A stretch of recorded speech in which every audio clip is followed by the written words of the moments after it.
চাচা আইনের বুলারে মাদ্রাসাত পারেন নাকি? আরে এটা যে প্রাইভেট পরে 7টাতে এর লিগে মাদ্রাসা যাবার পায় না। সকাল 6টার সময় প্রাইভেটে পাঠাই দিন, স্কুলে পাঠাই দিন, ওসম বলে শীত করে না। আরে এটা পরে লেগে বড় অফিসার হবো মাদ্রাসা পড়লে কি বড় অফিসার আবার পাবো? যাও তোমরা।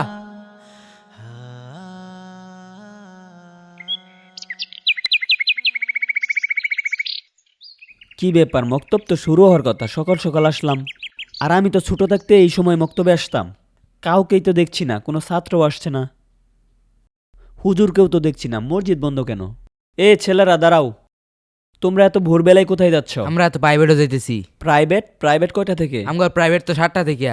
এখন তো 6:30 বাজে, মক্তব শুরু হওয়ার কথা, তোমরা মক্তব পড়বা না? মক্তব কি? মক্তব কি মানে? মক্তব তো হচ্ছে দিনী শিক্ষার একটা ব্যবস্থা। আমাদের এলাকায় তো আমার নাই। এলাকার তো এইগুলো নাই, চলে না। কি বলো, নাই? আচ্ছা ঠিক আছে, যাও তাহলে।